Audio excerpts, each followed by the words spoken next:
Hello, my name is Chris Gilbert. I'm your head timing official for the Maxxis Eastern States Cup STANS Enduro Series. The purpose of this video today is to walk you through how the registration process works, how to activate your chip, how the timing system works, as well as general rules and guidelines to ensure that everyone has a safe and productive race weekend. So once you arrive on site, you're going to find our Maxxis Eastern States Cup registration area. When you find us there, you'll see a table. It'll also have two forms on it most likely. One will be the Maxxis Eastern States Cup registration form, and on the back side will be a waiver. I also have a waiver for the mountain venue itself. Regardless of whether you signed up online or if you're signing up on site, we need every single person to fill out those forms. It's an insurance requirement that we have a physical copy of those forms. Once you finish filling out that form, step on over, see myself or one of the other officials underneath the tent. We'll find you in the database. Once we do so, we'll pull your envelope out with your chip and information on it.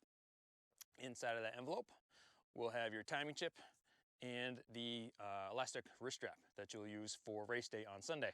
Once we hand this product over to you, it is your responsibility to take care of it. Don't lose it. If you lose it, you'll be on the hook for the $100, the cost of replacement. I'd rather have my chips back. I don't want to go chasing people trying to find my chips. So please make sure those get back to us at the end of the event weekend. Another thing you're going to need, 2022 race plate. Now, these are required to be on your bikes at all times, whether you're practicing or during your race runs. So make sure those are affixed to your bike. A couple of zip ties over top, you'd be good to go. For those of you who pre-purchased those during the off season, we'll have those available at the tent already. For everyone else who needs to purchase one, it's a $10 charge. It's a one-time charge. It's going to last the entire season. Use this number plate for any of our events throughout the entire year. Another note, please make sure that when you're driving home, take the number plate off. When they get wet and stuff like that, sometimes that adhesive at highway speeds will fly off. Just take it off your bike. So the next step in the process will be Sunday morning. We have our mandatory racers meeting. At that meeting, I'll go over many important details that we need to make sure everyone knows. And that'll also be your opportunity to ask me any last minute questions that you have.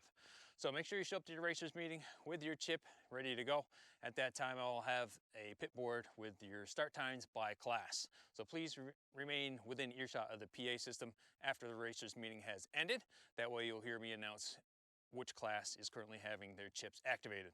So when I handed this chip to you on Saturday or on Friday, whatever day you happen to come by and pick up that chip, this chip right now does absolutely nothing. It's not activated, it's dead. If you go try to do in your race run before you have this chip activated, it's gonna have no data, you're gonna have a bad time. So please make sure you have these chips activated before you head up on the trail. So what's gonna happen is I'm gonna call up the class, say, hey, 21:29 is your time, come line up. We'll have a big easy up again, a table, and a series of keys that we're gonna put this chip through to activate it. Once we activate this chip, we'll give you one last test to make sure that this chip is actually recording and broadcasting signal. Once we do that, we'll send you on your way. One important note for this year, we are going to a wrist strap system. Years past, we've done a handlebar mount. So one important thing with this wrist strap, as you can see right here, make sure that you double loop it around backside. If you don't kind of loop that back through again for the second time, the material is kind of slippy, so it might slip off. We found as you just double back over here, it's locked in solid, it's not going anywhere. So after you've attended our mandatory racers meeting, had your chip activated by one of our officials down at the base, and they've given you permission to go ahead and start your way up to the beginning of the race, you'll find yourself in a position just like this, next to the stage 1 start banner. Banners for this year are going to look very different. They're actually flags, not banners, but they're currently packed away in the trailer about 70 miles away from here, getting ready for our first race of the year. So use your imagination. Very important, when you are here, this is your physical starting point for your actual race run. It is not 20, 30 feet back that way, so you can get a full hot start into the beginning of your first stage or any stage for that matter. Don't worry, when you're here, your time is not activated. You'll be able to get 4 or 5 pedal strokes into your actual stage before you reach the transponder box. That's going to activate the actual timer on your chip. When you reach that transponder box, this chip on your wrist right here, it's going to make an audible beep 3 or 4 times, and also has an LED that'll flash at you a few times as well. That's how you know your race run has started. You get on the gas and go. Those transponder boxes are very easy to spot. We'll have a bright red STANS, no tubes flags hanging from them, so you know exactly where they are, and hopefully you don't run into them, please. So right now we're going to go ahead and strap the GoPro on, and we're going to go ahead and tell you how to do an exact run from my point of view. So demonstration time. On the bike, next to the stage 1 start banner, have my chip activated on my wrist right now. You can see up ahead, you can see the orange STANS flag. That's where that transponder box is going to be. Very simple. Get yourself mounted up, psyched up, ready to go. It's like this. Be able to get a few pedal strokes into the stage before the transponder box activates the chip on your wrist. And the rest is up to you. Chip's activated, get on the gas and go. Simple, make your way down through, finish banner, just like that. Your chip will flash and beep again once you go by that finish box, and you are done. Very important note, do not just hang out by these transponder boxes. You see right now, that chip is going crazy because I'm near this. So if you're hanging out waiting for your buddies to finish afterwards, do so away from the transponder box, because what is going to happen is this is just going to keep racking up data all the time. And just like your computer or cell phone, it has a limited amount of storage. So once that storage is full, you will no longer receive a time. It has plenty of storage to do a race, as long as you don't hang out by those transponder beacons racking up time all the time. So don't do that. It is as simple as that.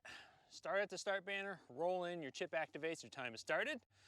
Roll on past that finish banner, your chip will activate again, your time is done, you're locked in. Do the same thing for all your stages. Now once you're done with your entire Enduro race, bring those chips back to myself or whoever happens to be at the registration tent. I'm going to take that chip from you. I'm going to go ahead and process it in the laptop, and within a few seconds I will produce your times. Now we'll have a TV monitor set up on our trailer. It has the full list of results, breaks down every stage individually, as well as your total overall time. To conclude this racers meeting video, I'm going to go over a few things to ensure that you have a great weekend. We like to think that if you act with kindness and common sense, you're going to have a great weekend regardless, but there's a few things I do need to say to ensure we cover our butts. Any action from a racer that's deemed to give them an unfair advantage will be subject to a warning, a time penalty, or a disqualification. That determination will be made by our head timing official, which is myself. I don't want to be making any of those decisions, so please make sure you ask before you act. Now, a few things that I do need to go over. Make sure you have your number plate on your bike at all times, whether it be practice or your race run. So if you happen to fall down, bonk your head, don't know who you are, we can take that information from your number plate, match it up with your registration information, and have your emergency contact information on hand, so we can make sure we get you the kind of help you need as soon as possible. Speaking of bonking your head, make sure you have your helmet on at all times. If you're on a bike and moving anywhere on course or off course, please have your helmet on and have it on properly. Now, you can only use one bike for the entire duration of the event, so you cannot swap out your downhill bike for an enduro bike just because it happens to do this stage better than that stage. One bike for the entire duration of the event. Rider's responsibility to know the course. If there happens to be some tape that's down, please alert one of our officials. We'll get it fixed as soon as possible. But it is your responsibility to know the course and where those course turns are. So if a piece of tape happens to be down, it happens. Please make sure you report it to us. It's your responsibility to know that course. Also, please make sure that you follow the intended trail. Just because there isn't a piece of tape somewhere doesn't mean you can sneak around this tree and cut off the corner. Follow the intended trail as well. For those of you who like to carry stuff around, make sure you carry whatever you're going to need on your person at all times. You cannot stash a Camelback at the start of one stage and go ahead and pick it up when you're done with the race stage. You need to race with whatever you bring out. So you got a pack, you got a water bottle, a jacket, anything like that. That all needs to stay on your person as you're racing. You cannot stash it somewhere. So there's a bunch of other rules. If you go to easternstatescup.com, you can review a bunch of those. Also, please make sure that you do pay attention on Sunday morning at the actual racers meeting, where I will go over all these rules and many more. So with that, I'm going to turn this off. I'm going to go ride my bike. Hopefully you have a great weekend.